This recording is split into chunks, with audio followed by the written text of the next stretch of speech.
Well, fancy seeing you here. Welcome back. Welcome back to my channel. If you're new here, shout out to you. Thank you for coming. Welcome. Get comfortable. I hope you stay a while. You know, I hope you like it here and you subscribe. For those of you who don't know who I am, my name is Brandy and this is my channel. It's been some time, so I apologize for the awkwardness as I get back into the groove. Not that I've ever really, actually I've had moments in time where I did have a groove, but for the most part it's always sporadic over here. But I'm trying to change that, and I think things are changing around here. We're switching things up a little bit. We are switching things up, okay? First, I want to take some time to apologize in advance for any additional like noise that might get picked up, because I am by the window and, you know, cars and sirens and stuff like that. We're gonna experience that because that's just a day in the life on this street, okay? Second, we are doing something a little different. I am a girl with ideas after ideas after ideas. I think about a lot of things. I'm a very reflective person as well.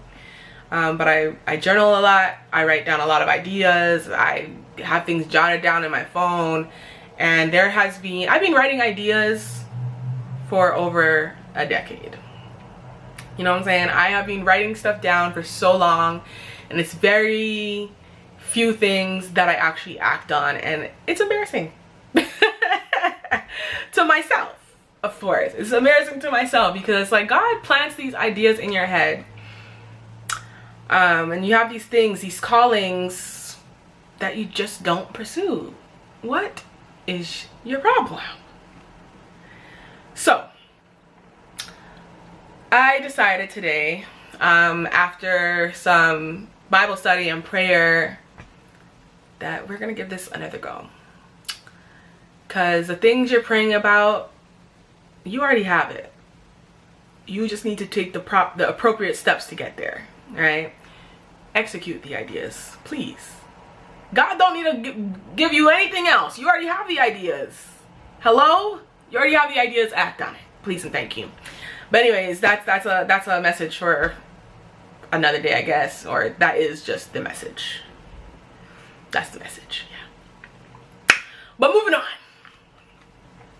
One of the ideas that I have been sitting on, and you know, in the moments of silence that I experience, this is just something that comes back up to the forefront of my mind. And it is things that I would tell my younger self. Because like I said, I'm a very reflective girl, or woman, shall I say. I'm a very reflective woman.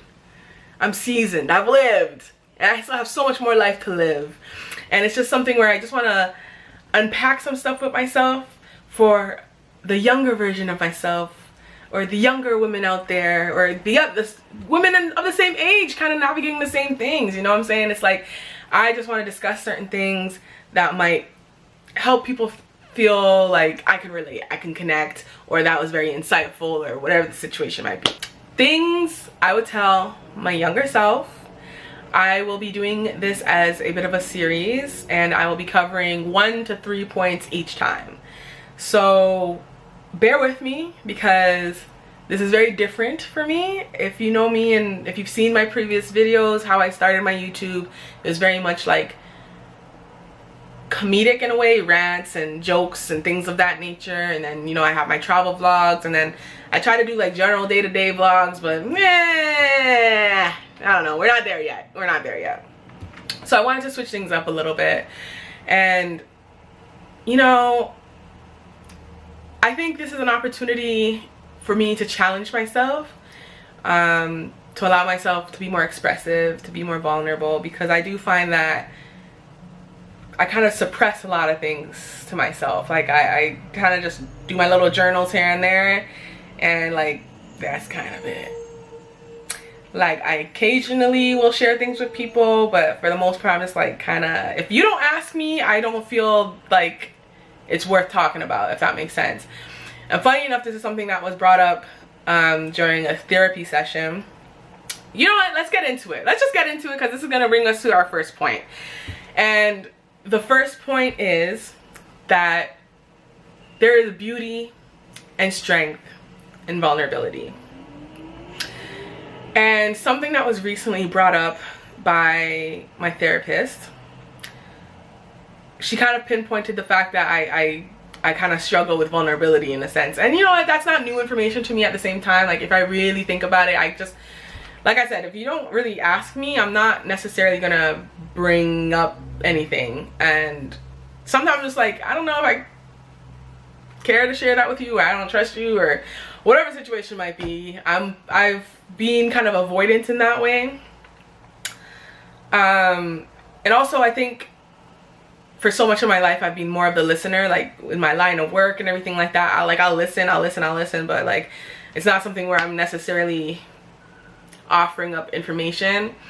And sometimes it's one of those things where it's like, I don't know, I kind of wonder if it's worthwhile talking about, if that makes sense. Because it's like, when I hear some of the things that people tell me about, I'm like, oh, I don't have real problems. Like, this is not worthwhile. Like, this is, what I got going on is not worth talking about.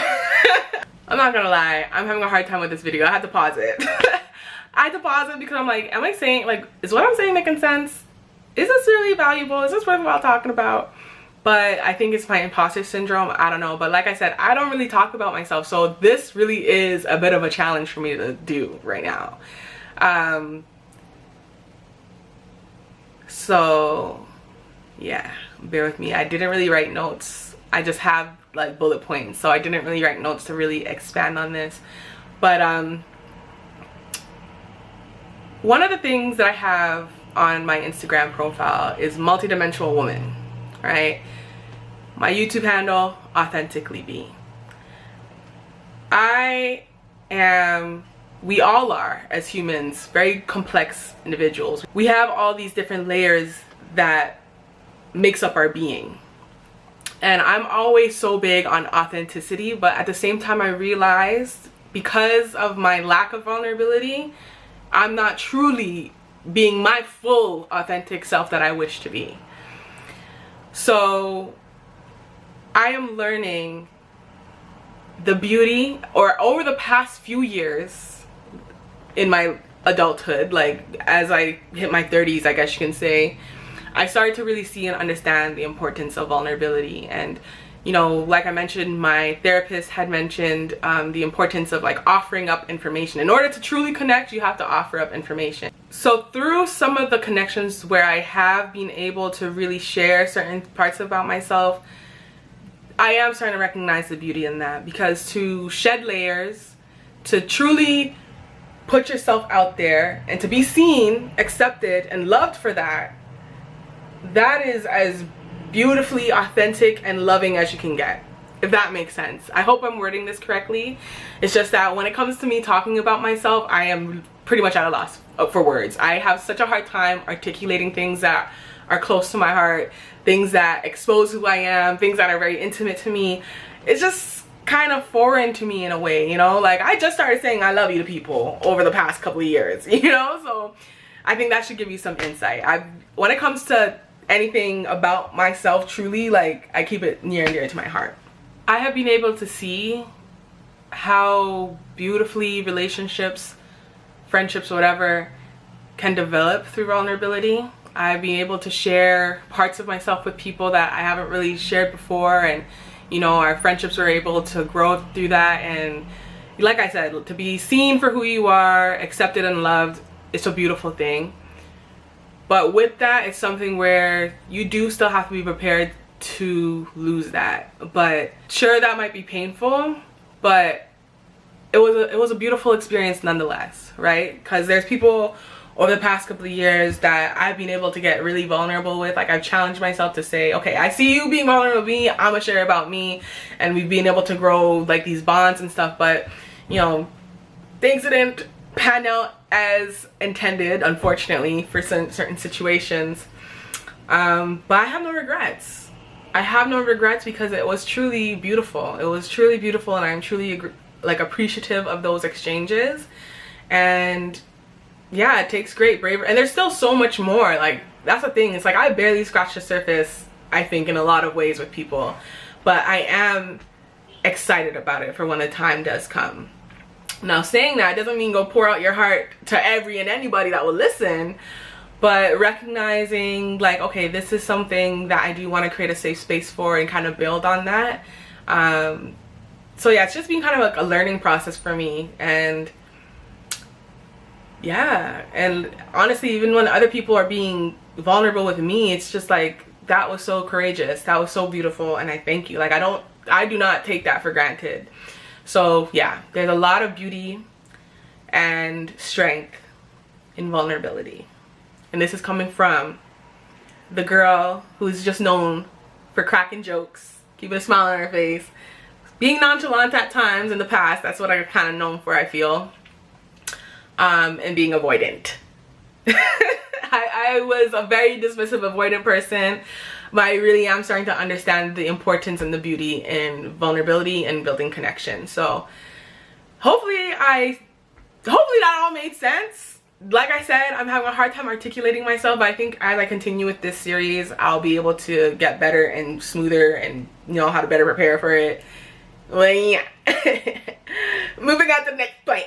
So kind of in continuation from the previous point, if I could go back in time and talk to my younger self, or talk to my younger girls out there, it would be to not confuse sex with intimacy. Those two things are not the same. And unfortunately, I feel a lot of us were not taught to date. I know I wasn't. That was not a thing that was discussed. I lost my mom when I was young, and I grew up with my dad. My dad ain't talking to me about none of that stuff. You know what I'm saying? So you're not necessarily taught how to date. You're kind of just going off of what you see. And what are we seeing exactly? People are talking about sex. That's kind of what it is. And I confuse the two. I have to be honest with myself. I confuse the two. I don't know why I'm having such a hard time talking about all this stuff. So how do I even word all of this? I feel a lot of people desire connection, they desire intimacy, they desire to be seen for who they are and all of these things. So we talk about vulnerability and all of that stuff. But I think we really dismiss that, and you know, maybe there's different reasons for that. People don't want to get hurt and da da da da da. But you know, swapping that out and confusing that with sex is not the answer. Okay, that's all I really have to say. Sex and intimacy are not the same thing. It really blows my mind when I really sit down and think about it, because when I think about it, not that I'm like the most experienced person in the world or whatever the situation might be, okay, but when I think about it, I've given men access to me. I've given my body to men who don't even love me, who don't truly care for me like that, at least to my knowledge, you know what I'm saying, or vice versa. Like, but yet I sit here and I desire this connection, but I'm settling for the physicality of it, but the foundation's not there. So you end up just feeling empty at the end of the day anyways. But like, I don't even know how to articulate this, but girl, do not confuse the two. Just spare yourself. It's not even worthwhile a lot of the time. Like, it's not worthwhile. And the way people just kind of like over sexualize everything, and the way sex is just pushed into everyone's faces all the time, it's like, that's not what we need, man. You need love. We need love. We need to give love. We need to get love. We need to exchange love. And we've just, I don't know, we've just stripped all of that and settled for sex, physical affection, if you want to call it that, attraction, pleasure, which is short-lived because it's meaningless. Does this make sense? But yeah, sex is not necessarily intimacy. It can be very intimate. It is very intimate, but it's not intimacy. It's not to be confused with that. I hope one day I'm able to properly articulate all of this, but like I said, this is just new territory for me, and it's actually taking a lot for me to sit and talk about this out loud. Like, it's weird, but I think with time I'll get better. I'll get better. I'll get better. That's all I have to tell myself. So this video is me talking to past self and younger girls out there, but I'm also coaching myself through this entire experience. Okay. So the final point that I want to talk on is the fact that, baby girl, we're all gonna be a villain in somebody's story. You cannot please everyone. I know there's a lot of us with people pleasing tendency. You don't want to step on any toes or whatever the situation might be, but you quite literally cannot satisfy everyone. You can perform an amazing show. There will always be at least one person in the audience who's gonna have a complaint. You didn't hit the note right, the sound system was out of whack, or someone's gonna say something, right? And people are gonna see you based on their own lens and perspective and how they want to make sense of the situation. You know, they're not always going to want to try to unpack the truths or your side or whatever the situation might be. There's going to be people who don't even care to hear your side. It's just they're going off of what one person said. And, you know, like, the point is, at some point in your life, you are going to be the villain in somebody's story. I be minding my own business. I would like to consider myself a fairly unproblematic person, but even me in my lifetime, I have experienced that, where I was like made out to be this horrible person. Like, I would really sit there and wonder, like, am I a bad person? I'm never gonna say I'm a perfect person, because none of us are perfect, but I really sat and I wondered, am I a bad person? But no, you're just an imperfect person. Imperfect people make mistakes.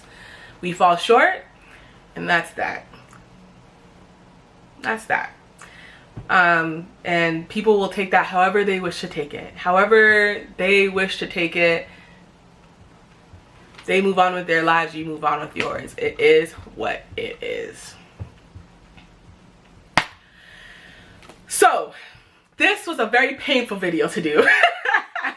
This was like the most painfully challenging video I've ever had to do, because I don't talk about this stuff out loud, okay?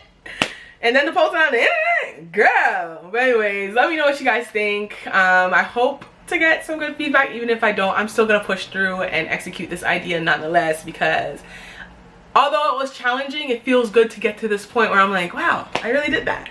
So I'm gonna continue challenging myself. I hope this message reaches whoever it needs to reach, but I'm gonna leave it at that and get up out of this hot seat, because I'm quite literally sweating.